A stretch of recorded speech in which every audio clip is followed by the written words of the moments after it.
We ready? Get that red button, yo. Red button. Red button. Back on. You see her? You see her? Thanks, Keith. It's about all the sponsorship you get in the background over my shoulder, Keith. You tanked last episode you were on. Did he? It's not... I don't think he plugged it. It was our lowest performing one we've had in a long time. Damn it, And it's Keith. not like we're, chart busters, but we're pretty consistent. He's one of my favorite guests, too. We can't have him back. Not until he figures out what went wrong. Oh, man. I had somebody out on the boat talking about the 4'6" ambulance driver for image. They're asking about it. And we only got 186 views last time. You have to talk to them yourself. Find out what went wrong.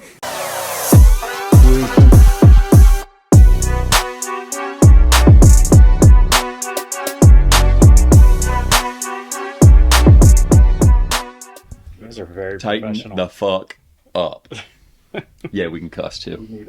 Well, I know, but my kids might listen. Oh, God. No cussing today, Donnie. Why? His wife's going to listen? His kids might My listen. wife don't care. Chris, I don't think I can do it. It's not possible. Can you bleep it? That would be a new... That's just more work for me. that would be a new... Well, I know, but you're getting better at this editing thing. You want to introduce your guest? Yeah, well, we Right. got to welcome you to Misguided. Come on now. You got to get this... You're struggling today. Drink that espresso, and let's get it together. Product placement. Let's get our Do you have one of these? poop together. You have one of these? I don't know. All day something long. like I'll do expired product placement. You need a new sticker. I can help you out with stickers. Stickers? Misguided fishing? Yeah. Everybody who fishes on the DOE gets a sticker at the end of the No, day. I mean, I need to get some made for the new boat. I didn't know if you were saying you made them. No. Sticker Mule. I'm giving them a free plug, and they don't need a plug. I am ready, Jack. Episode 3.8. 3.8, Misguided fishing. We're fucking rolling. I know. I'm in charge 30 today. seconds, sorry. I'm I've in listened to charge just today. about all of them. I'm in charge today, so y'all shut up and let me tell you a story about me. I'm just kidding. I don't have any stories about me right now. Because you haven't fished all week. Or 3 weeks. 3 weeks? I've been one day in the last 3 weeks. He's a professional. All my trips, I've had a few. I don't have many trips, but I don't bang on the table. I've had a few trips, but every time all my trips are scheduled during blow days, apparently, and as are this weekend's trips as well. Heard that from Is, other people. As much as we try to get away from the offshore fleet and be our own thing and think that we're bigger than y'all, I lost today and Sunday because they were coming down to offshore fish and then fish with us also. It's not the other way. So now it's my fault. It's for not your the other way misinformation.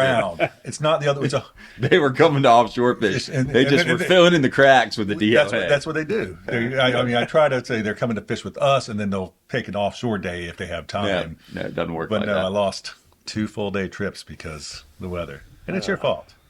Sorry about that. They weren't fishing with me. I had Joe. Can you introduce your guest, please? Yeah, Captain Chris Kubik today. Legend. He is. Yeah. He's He a is. traveler. He's turning into. He's slowly turning himself into a legend. He's that guy that people call. Yep. He's turning into that guy. Yep. He is. He That is. if And you need somebody either running the boat or in the cockpit. Even do you even work cockpit anymore? Nah, could I? Yeah. Do you ever want to? No. Yeah, I don't blame you. I mean, would you? I mean, I still full-time? work the cockpit in Yeah, the winter. but full time, would you want to go back to mating again? I don't think so full time. I didn't know if you But did like Jack. If sometimes you have to jump down there, like with John or something, like you had done. Could I? Yeah. I mean, like last fall, yes. I mated a couple days last fall when I was in between jobs, and if it's calm and I'll you do know it. you're going to get some bites, then I think like Costa Rica, it's calm. The fishing's good. I'm fishing for a really good captain. So that combination of things makes me excited to be in the cockpit because I know that, okay, a blue marlin's going to come in and I get to throw this pitch bait. You know what I mean? yes. I've been reading a lot about narcissism recently, and you just turned his answer into yours. Right. I know. This is my show today. You told me that. Chris, who do you run a rig for right now? I run a boat out of South Carolina. It's called the Sweet Spot. It's a private boat. We mostly do tournaments and a few other things. And we went down to Mexico this past winter, and we're going to Costa Rica this winter. So, awesome program. Love it. Love the boat. Love the people I work for. You want to get the boat builder plug? Paul Spencer, 62 Spencer. right. Awesome boat. Local. Local boat. Yep. Best riding boat I've ever been on. It's a machine. Catches fish too. It has caught a few. When you going to Costa Rica? We're on the November ship. All right. So it'll be a good fleet of us going down there from here. I think we are too. Have you ever gone through the canal? Me? Yeah. No. Man, it's awesome. Wow. You been through the canal? Did you? Yeah, my first job. Really? It's not about me.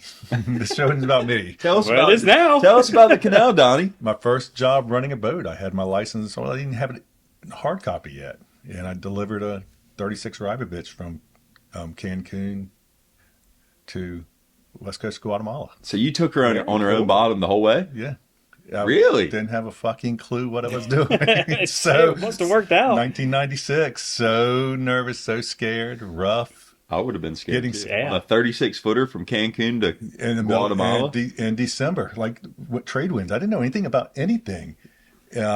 And just got the shit kicked out of me. And one of those moments in life where you go, if I can make it through this, I can probably do most anything. 2 weeks.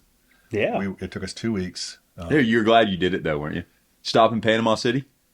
I did because you had to stop and had to Great town. get the, well, no, because that's the east side. No, that's on the No, West West- Coast. Okay. Yeah. I had, the east side is, San Andreas. yeah, I Shithole. spent a lot of money trying to find smokeless chewing tobacco there to no avail. Yeah, no, cigarettes only down there. You got to bring your own. And I was, chewing. Did you get some Pall Malls? No, I didn't get anything, man. I just died. And then having to get stuff shipped from America once I got to Guatemala, a couple rolls. But anyway, yeah, delivered. Yeah, the canal. That's where I'm going. It's really cool, especially because we had to have, you had to have a guide then. Mm-hmm. I think you still do. Is that right? I don't know. America think so? is right before America gave the control back over. Yeah. So I didn't know how it worked now, but yeah, the guy was just like a history book, man. And I was just peppering with questions. When was it? How did all this work? Engineering marvel. Yeah. Panama Canal. Because we gave him control and then we took control back. Would that be like correct? Yeah. Well, When the the whole, San story, the Denis- whole the whole- story was the French came in to start it and couldn't get the job done. America came in, took it over from the French. You can still see it when you get there if you ever do it. Where they started, where the French started, and then America started over here in a different place with the digging. Yeah. And then Carter gave control back, I believe. And then the Sandinista stuff all came into play, I believe. I don't know. It's fascinating, the history of the Panama Canal. Because Reagan sent troops in. I mean, we like almost had like a mini war. I just watched a documentary about it. Anyway, we need a little backstory from That's Chris. what I want to do. Yeah, I want to get to the backstory before we get to the chest banging. So you don't need to tell us when you were born or anything like that, but you can start with your fishing career, where it started, and then if you don't mind, No, don't mind. I'm here. I'll do whatever. as long as you're not wanted by some agency. Absolutely not. I grew up in Atlanta, which is kind of odd. Used to come here on vacation every Dan summer. loves Georgia mates. I was the first, though. Yeah. And then I used to come here on vacation every summer. We used to go charter fishing. And anyway, Really, loaded up my Honda Accord and moved out here. And I'd say it worked out. from Atlanta, you just said I'm Yeah. packing up. I'm going to go live on the beach. Try I it. told my mom, I said, I'm going to go be a mate. Had you had any experience then? No, zero. And That was back in the day. I made these stupid little flyers, like with a bunch of pictures and like a God, little you were that bio, guy that showed and had up. like those little tabs that you could pull it off and had my phone number on them. they hung up on the wall there. Yeah. Yeah. I put one in the fishing center, one in Pirates Cove, drove down to Hatters, put some down there, and then I got a phone call from little Randy, and he's like, "Well, you need to move here before we can even think about hiring you." I was like, turned in my 2-week notice that day, and What year was this? probably 2002, I would say, somewhere right around there. And then I moved out here. I kind of beat up the docks, handed out ice in the mornings, and rode out. I worked for Duke. Get a free ice cream sandwich at the end of the trip? I worked a little bit with Duke, and then I got the job with Jamie that summer. I can't even remember who his mate was at the time. Back in the early 2000s? Yeah, Tall mate- blonde hair guy? I think so. All right. His mate Tom? quit in like June, and I ended up finishing the summer with him. I did not know this. Yeah, had a blast. On the Loved it. Fido? No, Jamie Westcott. Yes, On the Risky Business. on the Risky Oh, okay. Business. I did not know this. Yeah, And I was already there. You were already You there. were too cool to even talk to. Too cool. You were cool. You were a rock star. You had the skull shirts with the mohawks, and I was like, man, that's awesome. Anyway, man, I didn't know that. Yeah, so that was. I my thought you first just started summer. with Finn. I didn't know that you worked with Duke. Yeah, I worked a little bit with Duke. Duke kind of helped, get me in there and introduce me to some people, the inshore crowd, and then Jamie was ready to go commercial fishing in the fall, so he didn't need me, and I was back to handing out ice again. And I worked on the Sea Deucer for about a month, and then Finn's mate was quitting. That was Dickie.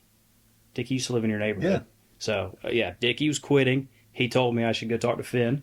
I went and talked to Finn that day and found out he was getting ready to go to Mexico. I was like, I don't even have a passport. I was like, I'm going to go apply for my passport. So I did. I ended up getting the job. So it Oh, that's cool. Went straight to Mexico. went straight to Mexico. Right into the fire. Like, job. if you're going to learn how to hook a billfish, boom, we're going to send you to Mexico and you're going to learn. That's great, man. Yeah. I did the same thing.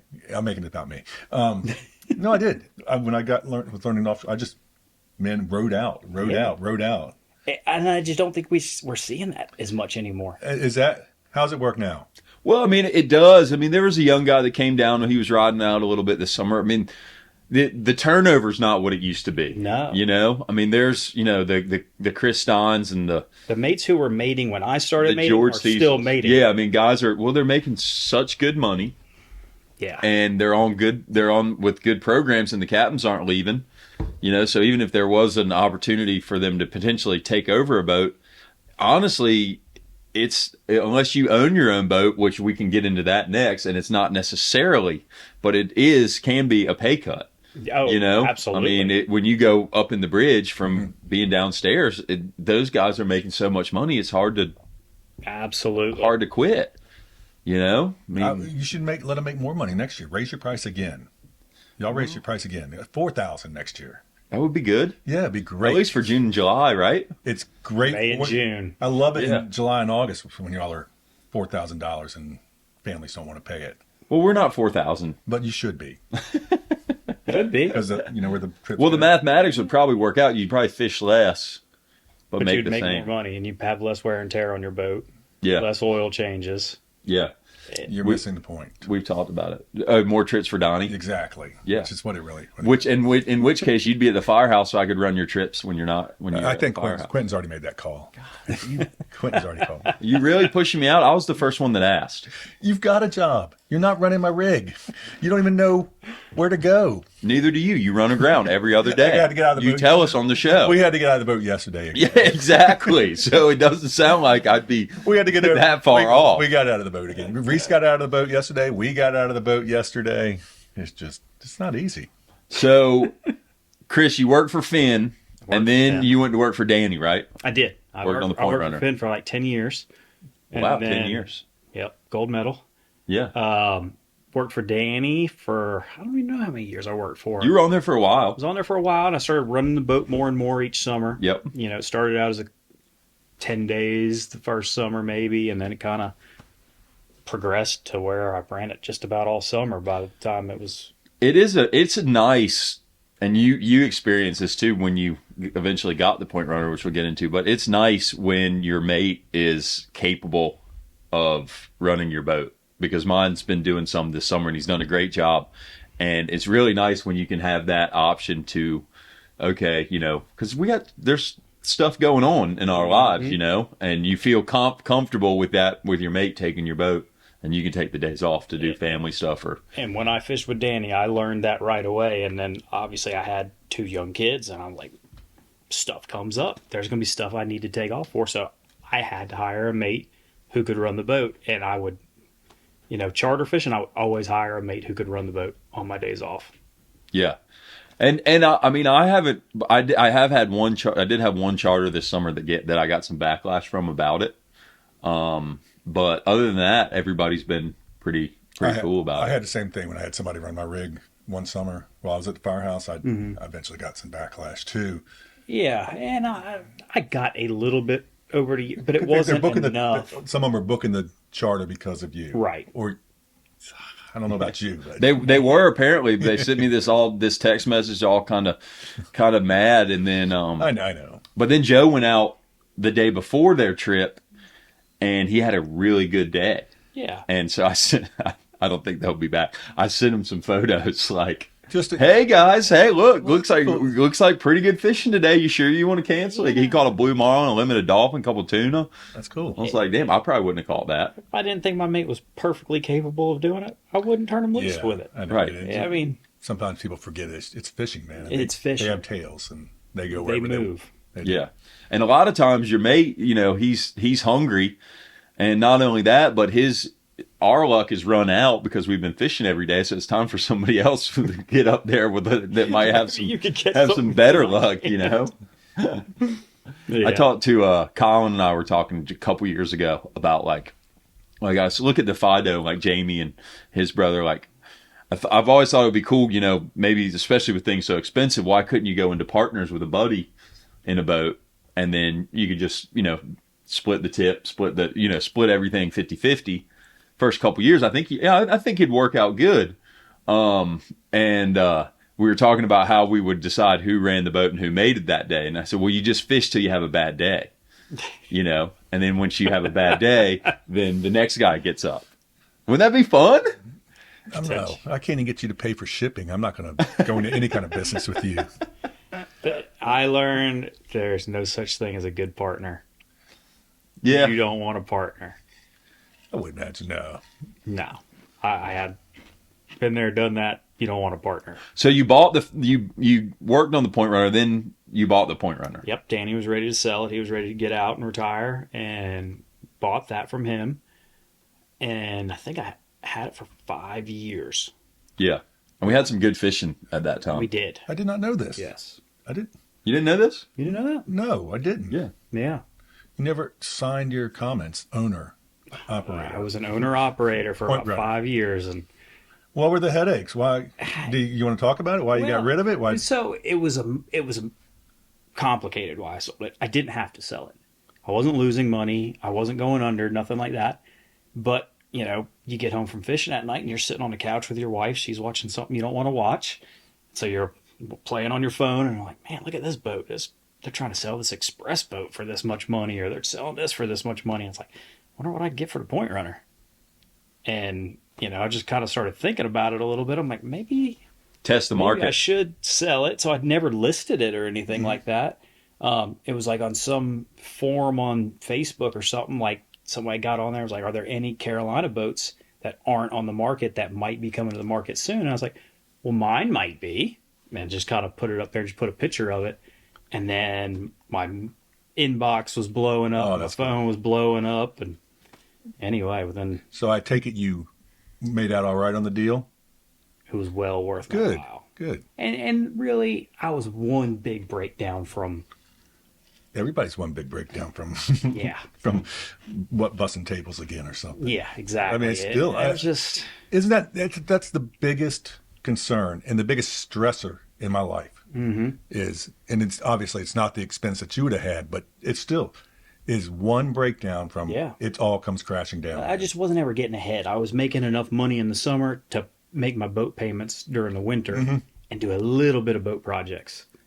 And I had a nice boat. It was a great boat. You couldn't have put a new motor in without going to the bank. No. That's still me, man. I mean, as hard as I Yeah. work, I'm just, with everything I save gets nickeled or not nickeled. A couple thousand here, a couple thousand there, and then come March or April around. And like Jack said, I mean, when I bought the boat and I started running it, my profit, like what I was making a year, went Yeah. like down big time. I mean, wasn't hurting, but This is probably the most serious conversation we've had in a long time. It's, yeah. it's pretty. I mean, it's pretty sobering. Actually. Yeah. I talk about it to people. Well, the owner I mean, not in your business, Donnie, but in our business, the owner operator charter boat is becoming a thing of the It's past. died. Well, no, we touched on it with Dickie last week. I mean, what it Yeah. was when he first got in it, and what it is now.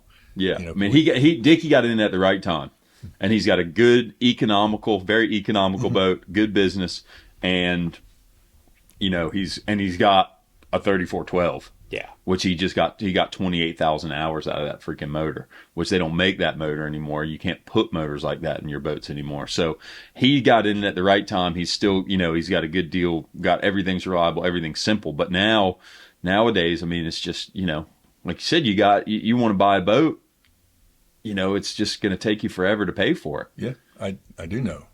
And not only that, I mean, you look, there's, like you said, the owner-operator thing is dying. Everybody now's got somebody who owns the boat for them, and you've got boats that aren't really charter boats who are charter boats, and you're trying to keep up with them, and you're like, well, they got satellite TV, they got this, they got that, and I'm like, I can't afford all this. Yeah, and I got an old charter boat, and I'm have to charge the same amount as everybody else in the fleet. We can go up, but we can't go down.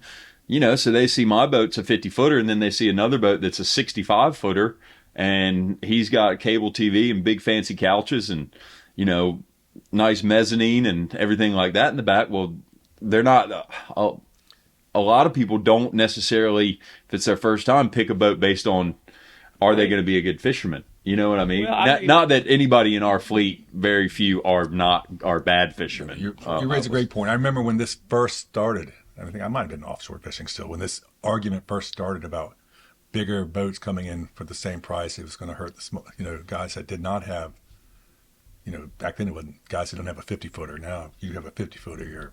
And I don't think it has majorly. I mean, we get our summer, Yes. And that was the night, that. I mean, at Oregon Inlet, that May, June, and July, you're going to fish just about every day. Yeah. And probably August, too.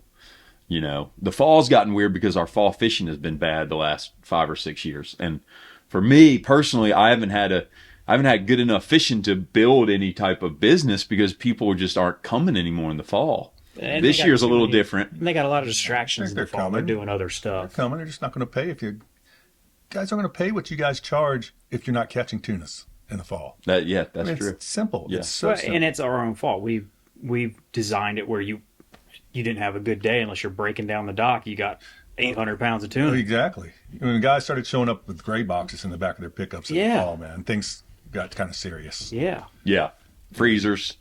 Yeah. Rider trucks. Yeah. Yeah. Yeah. Anyway, oh God, we're flying through time. What, you got some monitor over Yeah, we got to, because we got to go. I got to go up there. This is so low budget, Chris. We try to pretend it's not, but I got to hit the button on the camera. You got or all it'll these stop on fancy its own. things here. So I use the feel like Ricky Bobby. I'm like, what do I do with my hands? You're doing perfect, man. You're not bang, bang, banging. All right, we got to go sell some shit. Okay. Yeah, Chris has to sell something. Have you met our sponsor? TW's Bait and Tackle. Don't we have any? Do we just? Yeah, but I can't. I need to get the plug from them, and he didn't send me the PNG. He's out of town. Well, yeah, we do have a new sponsor coming up. An exciting one too. We are hitting the bit. We got a big giant tackle shop, which is TW's Bait and Tackle, and another one that we're going to announce soon. That's like, I mean, we're going to have to get a NASCAR. I can talk about Kilo Rum. I got to get those guys to jump on, and I mean, this is cheaper than me. Sponsor this. I'll sponsor this a lot cheaper than me. Yeah. And so we can get them in, and then we'll just be we won't have enough. We'll have to take breaks every 5 minutes like cable TV. It's going to be awesome. Yeah. All right. Going to TW's Bait and Tackle, see what Chris has for us, and we'll be right back. Yeah, Donnie D from DOA and Misguided Fishing. Check it out. TW's got everything you need to catch all the fishes. The rods, the reels, string, baits, from all the guys that make that stuff. Shimano, Daiwa, Penn, St. Croix, Yoseria, Meat Hog, etc., etc., etc. You want to look fly when you're doing all that catching? They got you covered with gear from Salty Crew, Pelagic, Extra Tough, and more. You got questions? Ask away. TW's is staffed by people who fish every chance they get. They got their finger on the pulse of Outer Banks fishing. I haven't even scratched the surface of this place. It's like a toy store for grown-ups. So check out TW's Bait and Tackle in Nags Head, the Outer Banks' largest tackle shop. Milepost 10.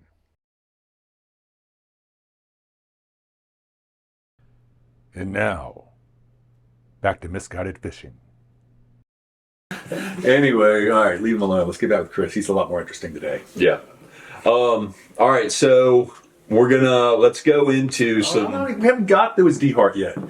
You got it. Yeah, that's what you ran the boat. You bought the Point Runner. You sold the Point Runner. Sold the Point Runner. Got on. Does that go straight from the sweet spot then? Now I've worked on a boat called the Sea Hag. So The one that trolls for bluefish? Out of Oregon Inlet? No, not the bluefish boat. The ribbon fish? No, I will go catch a ribbon fish though, dude. They're kind of cool. My kids like them. Who doesn't? Yeah. Don't say that to Donnie. Yeah. They're big and shiny and they move.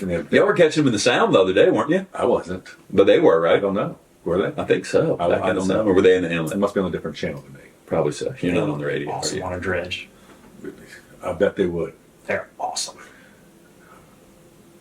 Can you just buy some Mylar? Not that long. I go get Big long 13 of the biggest ones I can find, and I vacuum pack them. I took them and pulled them in white marlin one year. No way. But yeah, they're awesome. Sew them up? Yeah. I sewed them up like a mackerel, and They last too. They're hardy. their head is so hard that you got to get a drill and drill through them to You get the ride pin them. through. Yeah. No, that's a good point. Good tip. Yeah. Shit you got to That know. is a shit you got to know. Put a couple Hawaiian eyes over them and single tier, 13 baits. It was the best looking dredge I've ever pulled. You're so behind. This is why this guy wins. I rigged them I up didn't win anything with that one. I rigged them up But it was cool. for chase baits. I rigged a couple with an Have you? express. Yeah. You see anything go? No, but I mean they weren't in the. It wasn't in the right time or place. I You know. had Richard Wright fishing with me one summer, and he got this big old eel he caught behind the boat one afternoon. And he pulled that as a teaser bait, and we never saw him jack for. He pulled that thing for like a week, and it would never wash out. It was. And finally, I was like, "Man, get rid of that thing. We are not seeing anything to that side of the boat. It is scaring them away."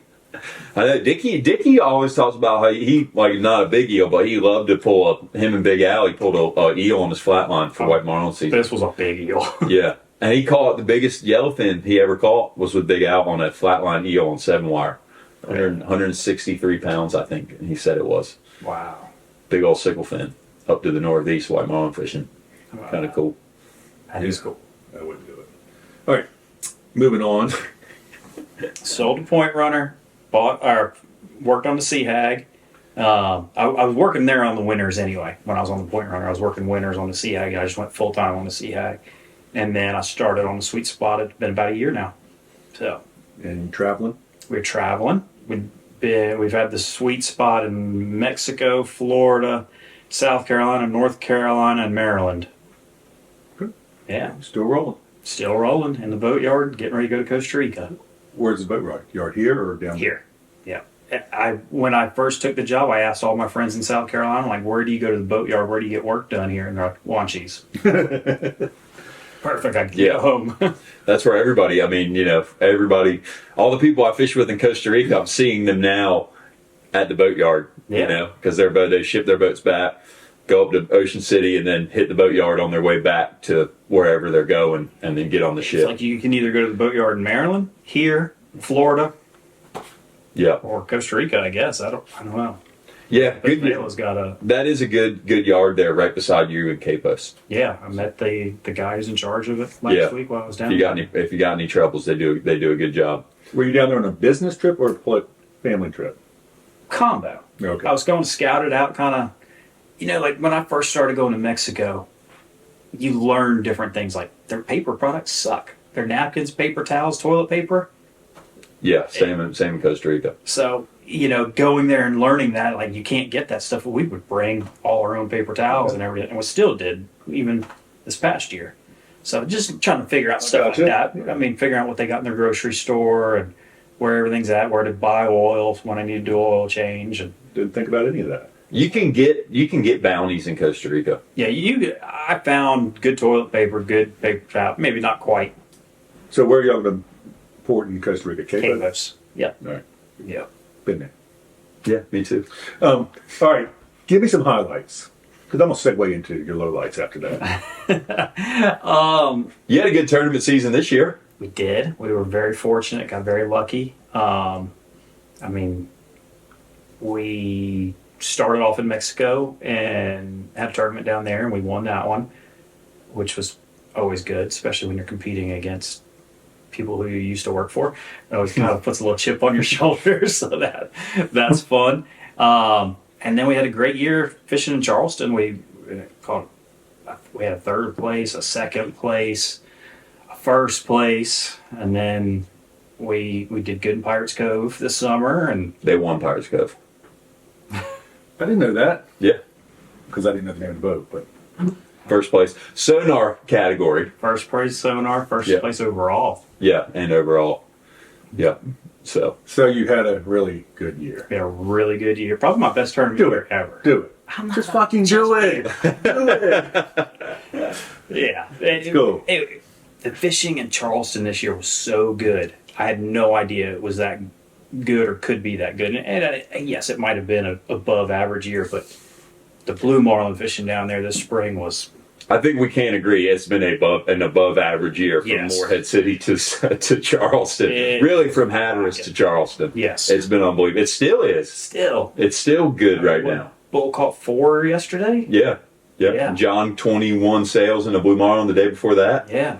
I mean, how many boats caught? I mean, that one day I know Joey and Joey caught 5. 5 and somebody else caught 5 that Jimmy day. caught Little Jimmy. caught 5. We caught 3. Saw 5. Fishing where? Yeah, they're by the Hatteras. tower, wasn't it? I don't Yeah. know. Okay, Hatteras below. Yeah. Yeah. Outside the tower. Imagine that. When you're running out of Charleston, how far of a run is that? 50, 60 miles. Okay, that's not going to work for me. What about, is it rough down there? Yeah, but I'm on a fast boat now. But is it rough down there? It can be. It's not here. Not going to work for me. It was pretty this spring. What time do you got to leave in the morning? I can't remember what time we were leaving. 5:30, 6 I o'clock. appreciate you offering, but I'm respectfully going to have to decline that job offer. Thank you. No, we had some really pretty days. We had really good fishing, slick calm. One thing, you might correct me if I'm wrong, and you've been doing this a lot longer than I have, but calm and billfish go hand in hand, in my opinion. Hey, it's like peanut butter and jelly for me. It does. I mean, I think your baits present better. I think you're more into it because it's calm and you're not hanging on for dear life and just worried about your run home. And most people are like, it's too calm. It needs to be a little. You can have that. Bullshit. I want it calm. There is no too calm for a tuna or a sailfish or a blue marlin or a white marlin or any of that. I think of all my best bill fishing days ever. I think of my best tuna Biggest fishing numbers days. were all slick calm days. Yeah, I'd say the same for tuna fishing. Yeah, When it's slick calm and you go over that big mark up to the northeast, it's coming down. it's coming down, man. It is. You're gonna get clobbered. I mean, you know, you can see better. You know, you can see birds if you got to find birds. You can see tuna sloping around. You know, I mean, I just this whole it's better when it's rough is a load of crap, Yeah. in my opinion. Yeah. For probably anything. I don't know about drum off the pier. Prefer it rough. That's Okay. about all I can think of. You can, yeah, I'm not interested. Yeah, exactly. Did you see that guys picture all- Travis posted last night? Uh-uh. He was on Sandbridge Pier last night, and it was just every single space was rod. Were they catching them? I texted him early, like 5 o'clock. I said, that's ridiculous. Did you see his video of the cobias swimming out of the pilings I don't on wanna the talk about on it. the bridge the I don't other wanna day? talk about it. I don't want to talk about it. God, he had more cobias swimming after a fly the other day than you caught Yeah, all year. I know. He tells Just swimming after a He fly. tells me. I tell him every time I talk to him that I hate him. I mean, I just want him to know that I hate you. and half of them were 50, 60 pounders. Do you still do the pier fishing? I He doesn't do any fishing. He goes up there and just talks. Oh, he's good at that. Well, yeah. I set a goal every. I'm not like a numbers guy like these guys like Arch and Jake and Travis and they want to catch 100 in the fall and 100 in the spring. I like to catch half a dozen. If I like to catch my 6 and casually catch my 6 and then I'm good. I mean, why can't they be like the other stuff? Why can't I go catch them when it's calm? I went out there one time. Somebody drugged me out there. I went and bought a We caught him in heaver. the ocean the other day when it's calm. And I'm I mean, like- in the sound. We caught him in the ocean when it's calm. I can't catch anything in the sound either. I suck. When it's calm. I can take my little boat out there. I can't even figure out where I can go. I'm like you. I'm out there churning up mud. I'm on prop number 5 for the summer. What you want to find Brian King. And you want to just as he pulls out, you want to get right behind BK, Yeah. and Yeah. he will lead you to the If fish. you want to catch speckled trout, you go just follow Ben around a little bit, and he's not going to lead you astray. He'll sit there till they bite. He won't move. Patience. Me, 15 minutes, I don't get a bite. I'm out. I'm moving. Is that because he's marking them? He knows they're there. They're just not biting I yet. don't know. Me and Brian were talking about it the other night. I was over at Brian King's house, and he's just like, we both agreed, the dude is just so freaking patient. He'll sit there and sit until they start to bite. I'm texting, calling people, listening to music. Yeah. On the offshore side, that's when I start moving. Yeah. Yeah. If I know they're there, I might hang around. But I never know they're there. I can't see them. They're fish. I didn't know they're if you there. would mark them on Even your though, machine. like, or sometimes, even if I was marking them and not getting bites, I'm like, after a while, I'm just like, I'm gonna go find something. not. Yeah, maybe find some that are This ain't hungry. working. The only one I know that can mark them is Bud Bishop with his side scan. He's so dialed in on that 13-inch monitor of his side scan that he can mark them. Oh, he's got that side scan going on. He's got a big, yeah. He's really good at it. All except side scan. Just none of us know how to really use it except, Oh, you have it too? yeah. Oh well. Yeah, well, I have it, but that transducer doesn't work. So the little machine upstairs just tells me how deep I am. Apparently, it doesn't work either. The plot. It's got a great plot line. I was looking at it yesterday, going, "Why is my plot line over there?" All right, tell me something that you cannot bang on your chest about.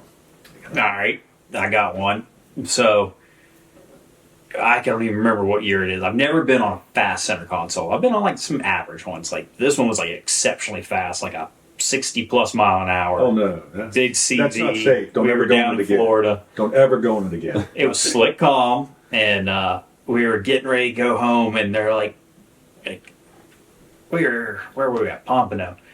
And you could see the land over there, and they're like, all right, we got to make the bridge opening. Let's get ready to crank them up. I'm like, well, when's the bridge open? And they're like, 10 minutes. I'm like, we're going to crank in all these kite baits, and we're going to get back there in 10 minutes. Just crank them up.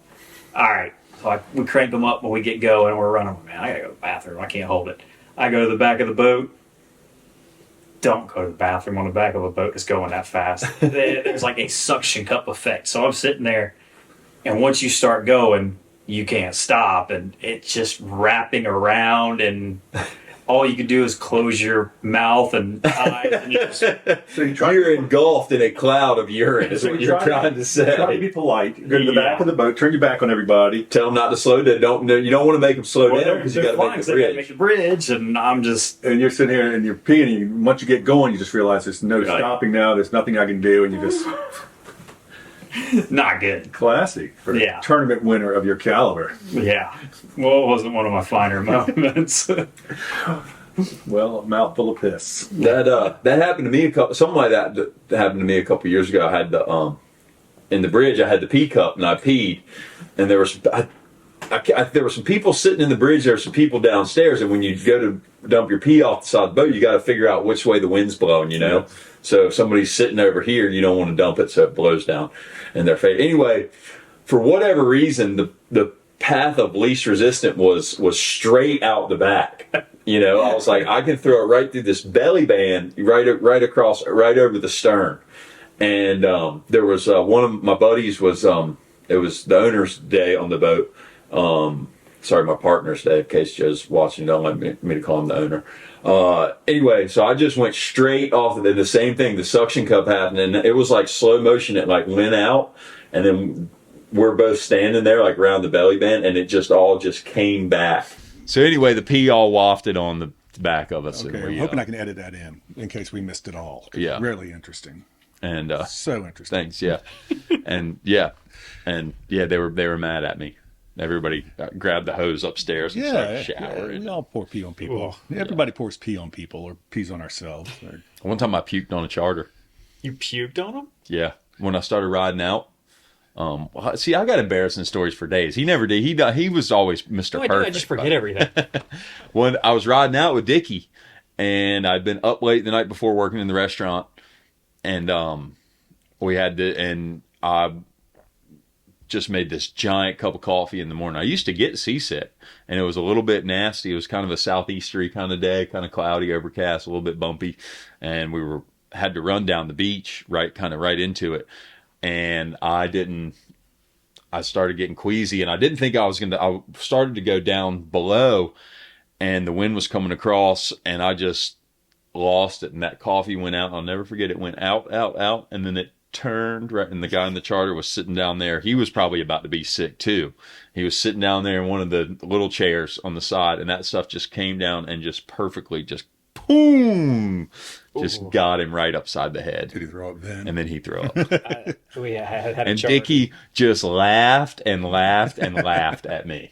I had a charter down in Mexico. It was the grossest thing I've ever seen in my life. You know, like that little step going into the salon? It was before mezzanine, so it was just like a step going in.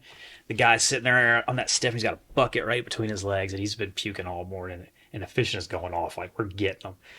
And he doesn't even want to get up and catch fish anymore. He's just got his head in the bucket. And finally, like, I don't even know, like midday, he just lost all his energy and effort to move at all. So he's just sitting there like this, and he just went, and it just pours all down his front. I was like, that's the nastiest thing I've ever seen. It was. I've had some hangovers like that. Yeah, I've done plenty of puking offshore. Oh. How about we need a trivia question Gotta from you have now, a trivia Chris. Yep. question. Okay. You got some numbers, I bet. I got some numbers, but I don't want to use numbers that other people have used, so I'm going to avoid that. What is the most baits I've gone through in a day of fishing in Mexico? So ballyhoos, is it? Values. All right. How many ballyhoos did you go through? I mean, we could throw dredge baits in. We're not. No, that's going to get too complicated. we're just going to go straight hook baits. How many hook baits? And you got to bear in mind that you're not only getting sailfish bites in Mexico, There's right? a lot of critters, a lot of bonitas. Some mahi, No, we really don't get that many mahis down there. wahoos, Wahoos, king mackerels. catch an occasional wahoo, get lucky and catch an occasional wahoo. Very occasional one. They're smart. Yeah, Then you go try to slide out a piece of wire or something, and they just eat the 60-pound You or get 40-pound. There probably 20 wahoo bites in a day. You go slide a piece of wire out there, and they're gone all of a sudden. All right, so how many baits, hook baits, ballyhoo baits in one day in Mexico fishing for sailfish? Yeah, pretty straightforward. How many baits did Chris go through in one day? Yep. That's all you gotta know. Yep. All you gotta answer. Probably a lot. Figure it out. Lots of rigging. Win something cool from TWs.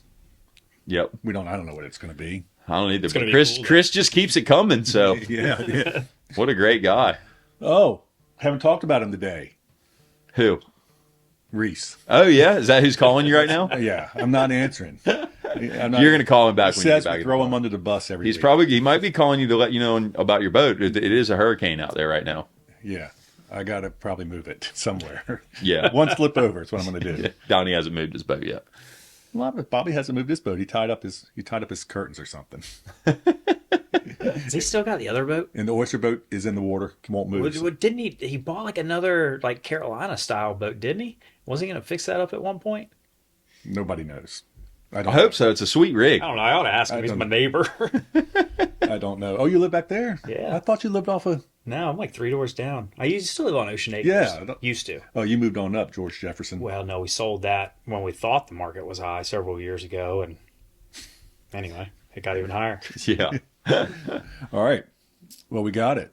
We got him here. Yeah. Since year one. We got him here. Since year one. I mean, seriously, I asked him like Yeah, before Jack was on here. yeah, way before you were. Yeah. I saw Dave the other day. Where? Speaking of Reese, I saw Dave the other day. We went surfing together. You sure? Him and I. Yep. I had to. But did y'all wear wetsuits? No, Dave What was. did y'all look like without your wetsuits? Dave was shirtless, and I would imagine that had we not been on surfboards, they would have thought it was a couple of manatees swimming. And I love Dave, but Dave was riding a surfboard that was a little bit too small for Dave. I've graduated that. I ride a big chunky floaty paddle machine, but Dave was still out there trying to be Kelly Slater. And he caught a few waves. He did. He caught a few waves. And but yeah. I pulled up, and there was Dave getting his surfboard out of his tailgate, out of the back of his truck. Did y'all? And we went surfing. Did y'all talk about the podcast? No, because he was because he was sitting so far inside because he had a little tiny board that he couldn't paddle. He just kind of had to scratch, and I was sitting way out the back on my big paddle machine, just waiting for the big ones. You weren't getting towed in out there with that last storm? No, I don't have a jet ski. I like to, but I can't. pretty wild. I can't justify dropping $8,000 or $10,000 for 1 day a year. If that. You know, I mean, Drew Meredith, he has jet skis at his beck and call. So, and Correct. some of the other guys are sponsored, and their sponsors buy him jet skis and all this I stuff. never But did talk to Lucas. Did he get in on any of that? no, Lucas didn't get to go either. No, we were just driving around the Outer Banks pissed off that day when those guys were out there scoring. And we're like, God damn it, that's our bar. We go through there every day, man. You're bitter. A little bit. You're bitter. Why don't you have a boat? Just go out there and pull your boat and run. Yeah, Put somebody on. Why can't it works? in my boat? Yeah. Yeah, I don't know about that, Donnie. You got to have a little bit of maneuverability and more maneuverability than I have on the aficionado. I don't know how it works. You just go straight, right? Yeah, but then you got to get back out. It's why you guys have big boats. You can go through the bar. Yeah, no, thank you. I've been there, done that. I'm done. Don't miss that. I'm done. Chris, it's been a great guest. I'm not going to let this show digress and devolve into what it usually does. Okay, yeah, we've kept it clean today for the most part. All right, Reach just called. Tell him we said hi. Yeah. He said we throw him under the bus. That's his new term. I throw him under the bus. We throw him under the bus. Anyway, Donnie D, Chris Kubik, Jack, the aficionado. Check Misguided Fishing out on YouTube, Spotify. Apple Podcasts. Fucking genius, dude. Got it.